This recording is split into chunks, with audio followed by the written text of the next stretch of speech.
Don't compare journeys.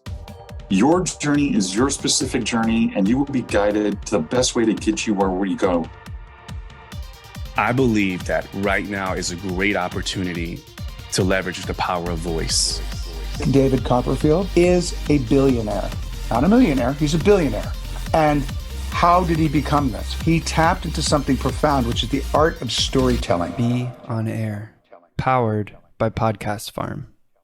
Hey, welcome back to another episode of Be On Air. I'm your host, K.Lee Marks, and today we have Ari Rastegar joining us. He is founder and CEO of Rastegar Property, and he has earned a reputation as a thought leader in real estate with his innovative technology-driven investment strategies.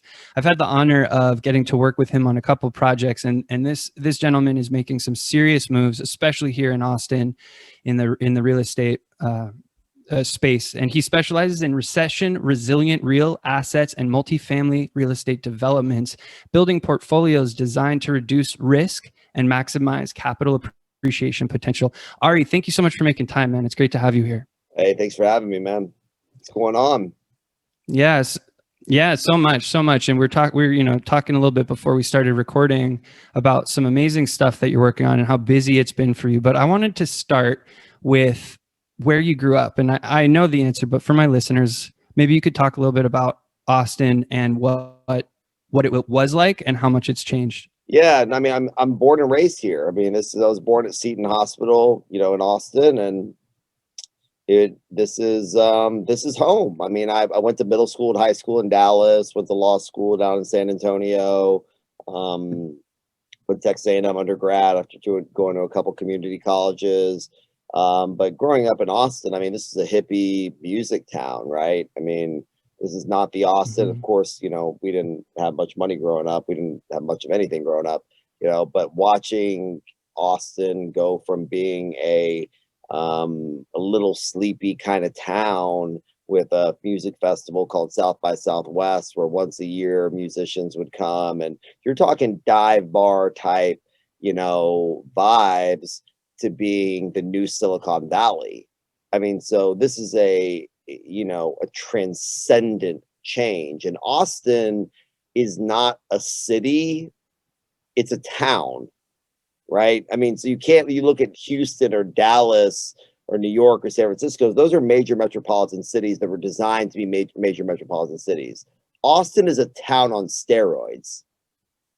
Like, this was never anticipated that this is what Austin would become, if that makes sense. It totally makes sense. Right. And you phrased that perfectly. And so I'm pleasantly surprised at how well it's been executed.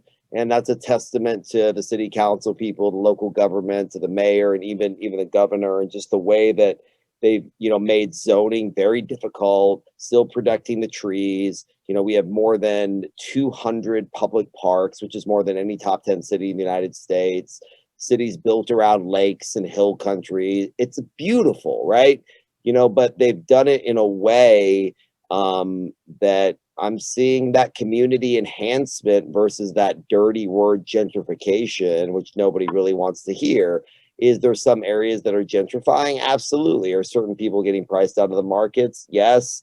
But so much of it has been done well to cater to the growth in a sustainable way that's still true to the integrity or the ethos of what's made Austin, Austin. I really appreciate you bringing that up, and I would be curious what your perspective is on gentrification in our city, but in the United States, and what are some things that real estate investors and developers could be considering to be more aware of the populations and communities that might be priced out by their developments? How about having compassion? How about having some heart value? Like, this is not just numbers on a spreadsheet. And we've said this for years. It's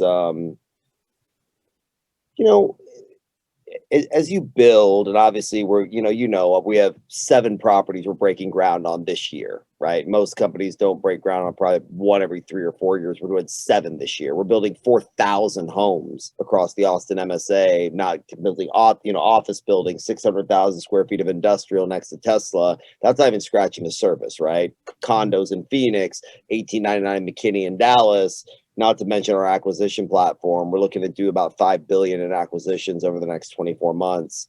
You know, and I started this company with a $3,000 loan when I was in law school. You know, maybe you could share a little bit about that at some point, just briefly. Yeah, I mean, it's interesting. Yeah, it's I was in law school. I got out of A&M. I was an English major. I didn't come from a traditional finance business background. If you ask me what I do for a living, is I manage risk.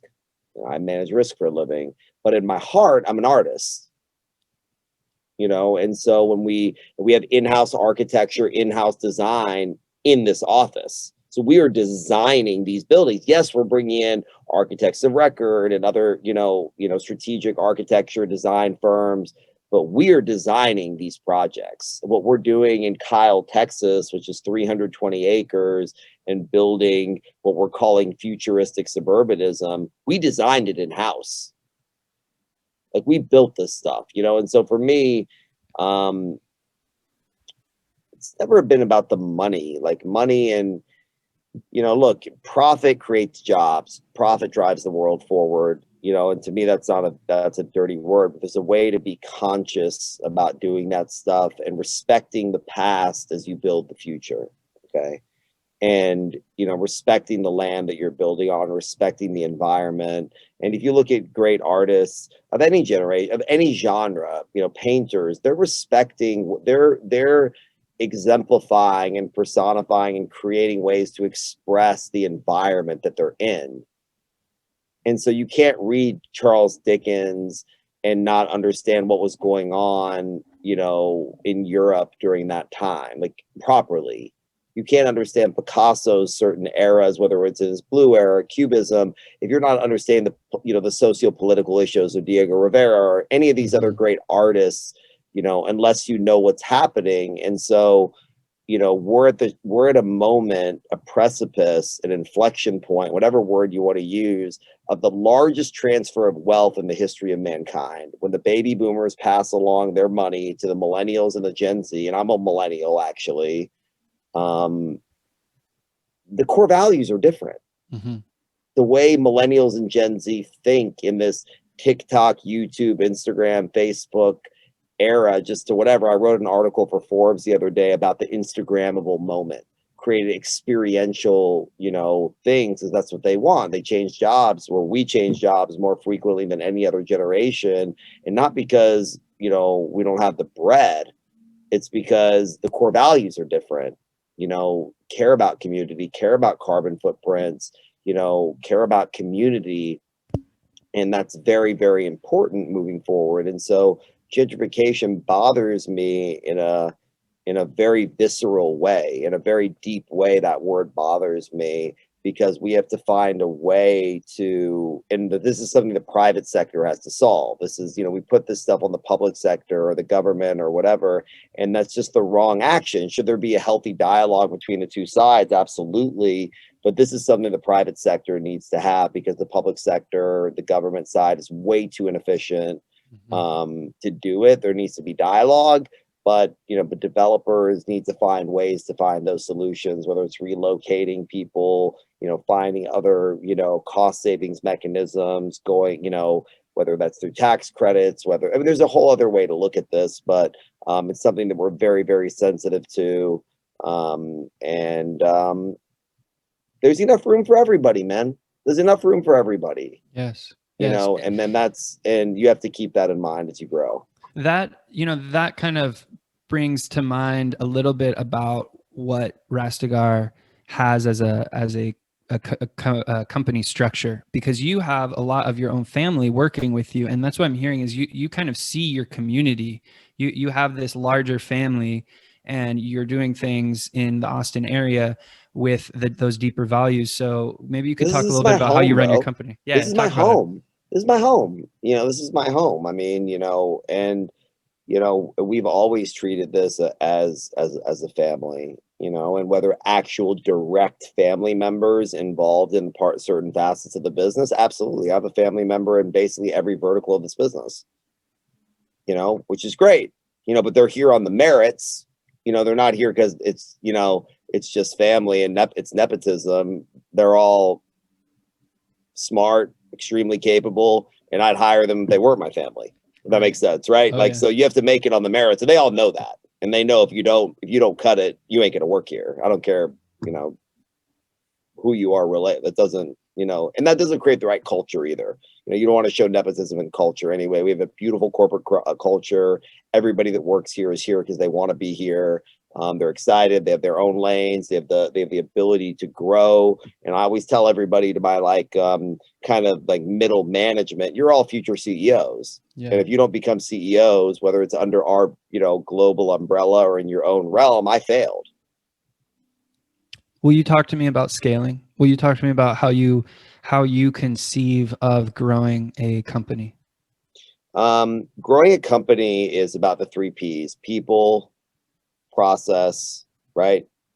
More than anything. So they call it the 3 Ps. That's the thing, whatever. But ultimately, people to me is the crux. I focus more on the human element than anything else. Okay, that is the whole thing for me. And if the team and the people are not cohesive, don't share core values, don't have a tribal sense, it's not going to work in the way that I need it to work. And remember, I'm an artist. I'm an English major. I'm a lawyer. I'm an attorney by trade, right? I come from that liberal arts background. I've always been able to do the math in my head. Anybody that knows me knows that. I can do the math in my head. That's fine. We got way smarter analysts and stuff that can do the math. This is to me about that vision standpoint of what that means, but it's all about, we joke like we have a ton of athletes and celebrities that invest with us, but our investors, as you know, are mostly public pension funds, family offices, insurance companies, you name it. That's the bulk of our money. We're highly institutional, but we also have some of the biggest entertainers on earth that invest with us, literally. And I don't say their names out of respect, but if I name 3 of them, they have #1 hits right now on the Billboard charts, top 10 on the top 10 charts right at this exact moment, multiple of them, right? And so when I sit and I have those conversations, we share core values. We see the world the same way. And we need people that want to move the world forward. They want to find ways to enhance community. And the way that you scale is bringing in those types of people that share your same vision, that share a unified vision, because I'm not looking to be an MVP, dude. I'm a regular guy, man. I'm right now, I have my Yeezys on, here on the thing, wearing my Rastegar thing, I'm a regular dude. I don't got a Rolex on, or, I don't drive Ferraris. I do this because I love it. I do this because I love the process. I love just being involved in what that's going to, the entire thing, soup to nuts. And it's all about having the right people. Mm-hmm. It's just so, and that goes down to investor relations, how you talk to your investors, how they feel about you, the people that live in your apartment buildings, the tenants that live in those are people. And that's the difference between our ethos than a lot of other investment companies per se, is that we're people driven. Mm-hmm. Yeah. And you can feel that when I walked into your office for the first time, just to feel that warmth, the warmth of your community that you've built, and getting to meet some of the people in your company. It's clear that's a value that you have there. And, so you're also a father, and I was talking to you before. Father of 3. You're a father of 3. What to speak of being a leader in your company and in the Austin area. So I'm curious, because you're definitely forward thinking and you're innovating. How do you see this next generation? What advice, what tips, what guidance do you try and impart on them as they're coming up in this bizarre, very new environment? Well, look, first I want to say I'm highly optimistic about the future, and that's based on data. So my book comes out in June called The Gift of Failure. Okay. So I penned a lot of this stuff down and ripped my soul out and really wrote down the worst things that ever happened to me, and, tools and mechanisms that I've used to help do that. You won't really hear about anything of the success that we've had per se. It's about those blistering, haunting failures and bringing that vulnerability to light But, I've been very reluctant to give advice at this point in my life, because my only advice is listening to your inner voice. Like, we all have something truly, and I don't mean that in a cheesy way. Like, you have a voice, whether it's been silenced, whether you've, tried to shut it down, whether you've listened to other people. Like, I want this generation to listen to themselves, listen to your voice, and be like Nike. Just do it. Just go do it. Just go do it. And, if you know the what and the why, like what you want to do and why you're doing it, and the why is comprised of contribution and growth for your end user consumer, whatever that is. Like, you're actually creating some sort of convenience, or you're creating a better mousetrap, or whatever it is you're doing. And your why is not egocentric. It's consumer based. It's from taking that Bezos Amazonian approach and being obsessed with your consumer, because that's really what he did right. Like, up until about a year ago, he still took customer service calls once a month, like where he would spend a whole day. And really, like, if you're returning your freaking mouse for $4, he was on the phone. He wanted to hear firsthand. And that was part of his genius, was understanding his consumer. And Michael did it very well, passed away recently, the CEO of Zappos. Tony Hsieh, he did it really well. And that's really why Amazon bought Zappos, was being understanding corporate culture. But just go do it, man. We need thinkers. Like, this generation, they have hearts, they have minds. We have more startups right now than we've ever had in the history of mankind. And we need innovation. We have not innovated since World War II. And we had to out of necessity. Tony Robbins says, when you change for one of two reasons: inspiration or desperation. And we are at a place where there's a lot of desperation. That's why this vaccine came out so quickly. Mm-hmm. The world united to put that together. This is the fastest made vaccine ever. And actually, look, I don't want to get into any of the politics or any of that stuff of why to do it or not do it or any of that stuff, but I'm saying they did it. Right. And the world united to do it. Several companies, big companies that are major competitors, shared information for the world's benefit. Whether you take it or you don't, or whatever your opinions are, that's none of my business. But that's innovation. And so I want you to listen to your inner voice, and I want you to go do it and forget about how. Like, people are way too focused on how am I going to do that? That's none of your business. What and why? What are you going to do? Why are you going to do it? And just go. Yeah. Just go. Like, wherever you are, like wherever, if you're flipping, I worked at Johnny Rockets in high school, bro, flipping burgers. I delivered pizzas in high school. Like, but I knew what I wanted to do and why. And my why was not about me. Outside of ourselves. And it pulls you. Why pulls you? Why pulls you to something? The why is the purpose, right? And do you feel that if we're truly listening to our inner voice and we're truly on our purpose, that the profit will come? It's authentic, absolutely. Well, yes. If you're on your purpose, the profit is a byproduct of creating value. You have to create value. And if you're on your purpose and you're authentic and it's congruent, that's the thing. You have to have congruency of what your talents are. You need to know what you are. Like I tell people all the time, it's in the book. I say, I know all my demons by their first name. Let's go into this for a second, because you're a really valuable resource on this. You've done a lot in your life, and right now I believe that we need more male role models. We need more men talking about that, the demons that we need to name. And so, like, what is the role of masculinity for you moving into this next era that we're in?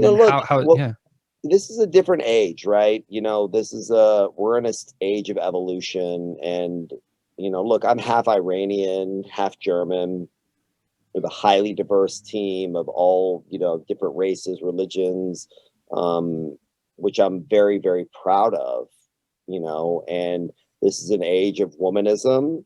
This is an age of where people can choose whatever pronoun they want to express themselves. And to me, that's beautiful. I mean, I want expression. I want authenticity. That is what I'm after. I have no judgment on the content of what you are producing if it's authentic and congruent to who you are. Be you. That's what I want to see. And that's the only advice that I would give my younger self, is that I wish I listened to myself earlier, not in a narcissistic way, but in a loving way to myself, of saying, no, I'm good enough. Like, my thoughts come from a place that are they're mine, and they're good, and they're okay. And I'm going to fail along the way, and I might screw up, but I want to listen to my inner voice versus trying to fit in with this crowd or fit in with that crowd and wear this hat because everybody's wearing whatever. And like I wish I could go back to myself and say, hey, it's cool if you like that t-shirt and these people don't. Like, do you? Yeah. Be you. It's like the most important thing is our self-talk. As I get older, I realize how detrimental it is. Inner dialogue. I've worked with my life coach, Lauren Zander, who's a genius, for 12 years about this. And so I track my inner dialogue and write it down. And I have these moments where I have my higher self speak to that negative dialogue and tell it to shut the fuck up. Literally. Like, breaking the pattern, like finding yourself in that negative loop that we all do. It's a human condition, and being able to have a moment to say, you shut up. This is what we're doing. Yep. So this is the first time I ever saw your mark, the mark behind you, was on you have these billboards around town at the properties. Maybe some of the properties are just lots at this point. And it has a Pablo Picasso quote on it. And I was hoping that you could share, as we wind down here, I was hoping that you could share sort of the reasoning behind how that came about. So everything you can imagine is real. And I think that's such a powerful quote. So like, why did you choose that for your brand message, and what does that mean to you? Well, it means something highly visceral. It's an emotional thing. So if you look at a lot that we're developing, everything you can imagine is real. And I want people to see that, and for themselves. Like, I put it there for myself and for the firm to think about whatever thoughts that they have, whatever their imaginations. Our thoughts are things, like how we think about things, our mindset. I don't want to go down the rabbit hole of personal development and those things, which I'm a freak about, like whether it's 7 Habits of Highly Effective People, Tony Robbins, Dale Carnegie. I mean, you name it. That I'm a nerd in that world. Goal setting, vision boards. I believe in all of that stuff. Put it down, write it down, set a goal, because if you don't know where you're going, you're never going to get there. It's a GPS system, right? If you don't type in the right address into Apple Maps or Waze or whatever it is, you're not getting there. You're the best car, the best tires, whatever you want. You don't have the right address, you're never getting there. And so we made the Everything You Can Imagine is Real sign, the biggest one we've ever made on East 8th, directly in front of one of the largest homeless homeless camps in Austin. And if you stand under that bridge and you look up, you have hundreds of homeless people, which I don't like that word either, because it's really not homeless. It's unhoused. Houseless. It's actually houseless. Homeless is the wrong word, actually. That's another discussion. But I wanted them to see that. Yeah, it's really powerful. It's really powerful. And that was for the people that are passing by. It's not for them to imagine what I'm going to do. That's something that I'm thinking in my mind, what we could imagine of this place. And we look at old buildings. We always say, how can we reimagine this place? Not renovate it. We want to reimagine the space. I get your artist side coming through here with this, right? Yeah, but that's Einstein. Einstein says imagination, is the future of what your life. I mean, he's very clear that imagination is more important than strategy. I mean, he makes you're talking to a scientist, to a physicist, talking about imagination being the most important element of anything. Like when he really understood the theory of relativity, he talks about how he imagined himself on the front of a light beam, moving at the speed of light, and put that in his head to figure out relativity. Mm-hmm. And so I wanted all of our passerbys to have that question in the back of their mind, if they have the thing of what they could imagine themselves to be, or they want to be in their own world, in their own authenticity, in their own congruency, to be real and do it. Yeah. Yeah. It's a huge point to not just get stuck in our head waiting to make things perfect to do it. And you're in your head, you're dead, bro. You're in your head, you're dead. Perfect is not of this world. You're after excellence. Get away from perfect. Perfect is bullshit. Excellence.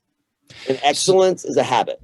So, I want to be really respectful of your time here. I know we got to go soon, but I'd love to just ask you a couple rapid fire questions. The first is, what is one book that you want all the viewers? Think and Grow Rich. Awesome. Think and Grow Rich by Napoleon Hill. If you haven't read it, you can literally buy it for free on Amazon, used, and just pay the shipping, which is $3. Read it, study it. Thank me later. Awesome. Awesome. And please name your book that's coming out. The name of my book is called The Gift of Failure, and it'll be out in June. Awesome. We'll put links in the show notes. And then one podcast that you enjoy listening to that you'd like the world to tune into as well. Man, not to be cliched, I like Joe Rogan.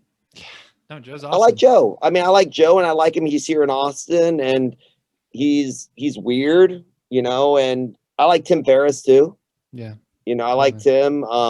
Again, I don't agree with all the content, but the reason I like Joe is just because he's not scared to bring in just weird people. And I like weird, obscure, different thinking, different vantage points, strange points of view. I mean, I use those words, in a loving way, not in a condescending way. Like, talking about from aliens to this, to that, to like, and I just like to be exposed to different, because I'm a curious person by nature. And so I'll listen to Joe just to see what kind of bizarre perspective is going to be there today. And I'm not going to I don't listen to the whole things ever. Like, I'll just jump in, listen for 10 or 15 minutes, hear a couple things, mine for the jewels, and then, and jump. I'm a reader. I'm not really a podcaster as much. Like, I'm a reader. I've always been a reader. I like books. I don't read on Kindles. I like to dog-ear pages and underline. Maybe it's the old school in me, lawyer, English major, but I like books. So I'm more like, that's my learning language. And that's part about that authenticity. Some people are more auditory. Some people are more visual. Some people are a combination of both. And I know how I learn best and absorb information. And auditorily, although I'm a music head, when I'm like, I need physicality. Yeah, that makes sense.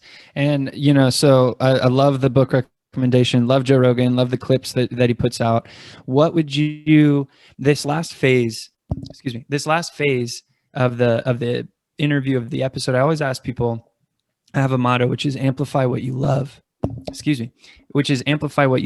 And so this is a moment and a space for you to amplify what you love, Ari. And this is just open air for you to broadcast whatever it is that you would like for the listeners and whoever listens to this in the future.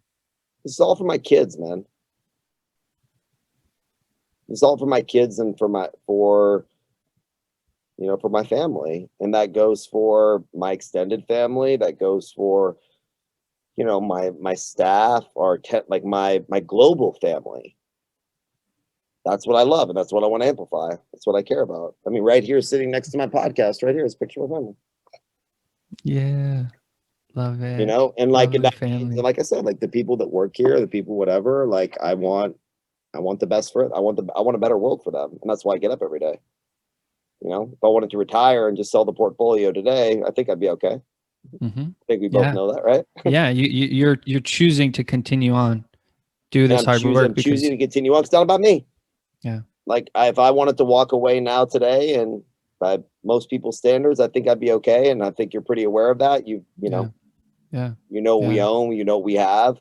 But that's not what it's about for me. I'm not a money worshiper. And it's so interesting, right? How it can work out when you're not trying. This is a mission. We're on a mission. Yeah. We have a why. We have a why. We have a purpose. And we'll get it done because it's not about us. We want the right answer. I don't need to be right. Yeah. I want to be around believable people. I want the right answer. I don't want to be the MVP. Like, I'm not trying to just get the MVP award. I want rings. I want championships. Yeah. I'm hearing collaboration loud and clear, and the collaboration. I need unity. I need diversity. I need harmony. Yeah. That's what I need. And I need peace. I need peace. And I've chose peace. I'm an attorney, right? My dad's a litigator. Like, it's like the Mr. Miyagi. It's not saying that he's not going to kick your ass, but I'll walk away from that. It's not saying that I can't fight. Mm-hmm. Does that make sense? It does. That's the ethos of what we're talking about, no matter what we're doing. And trust me, real estate's just the beginning. Yeah. So this is a space, everyone. I encourage you to go follow Ari, follow the Rastegar Instagram. They're posting amazing content, amazing things all the time. They're doing amazing things here in Austin. And check out the book. I'll put all this info in the show notes. And Ari, I'm so grateful for your time. Thank you for coming on and sharing some gems with my audience. We'll be in touch, man. And I really appreciate you having me. And we'll be in good touch. And we'll do it again. Yeah, sounds good. Everything you can imagine is real. Everything you can imagine really is real, man. And if they don't take anything away from that other than anything, it's just, I know that voice is in the back of your head of anybody that's listening to this. Any person that hears this, whether it's 6 people, 2 people, or 10 million people, there's a voice in the back of your head. Jack Welch used to say, and I'll leave you with this, like, he'd walk around. Jack Welch was a visionary of management. Some of the younger people might not know. He's the chairman and CEO of GE. A hero of mine. He'd always ask, what business am I in? What business should I be in? And whether that's like, what job do I work at? What job should I work at? Or what I want to? What's my dream? And my only hope is that you listen to that voice and you just go. Just go. Snaps for you, Ari. King Ari, it was great to have you, man. And we will be in touch. Thank you for sharing, and have a beautiful, blessed rest of your day. And, saludos to your family. All love, bro. Take care. Peace. Thanks so much for tuning in to this episode of Be On Air. I hope you enjoyed it and are now one step closer to turning on your mic and broadcasting your message to the world. Are you ready to start your own podcast and amplify your brand? Or are you struggling to get your show in front of engaged audiences? I can help you on your broadcasting journey. Get in touch with me and apply for a strategy session if you want to discuss your podcast idea. You can reach me at www.podcast-farm.com. I'm on all the social media. Until next time, my friends, I'm K.Lee Marks. Thanks for tuning in to Be On Air.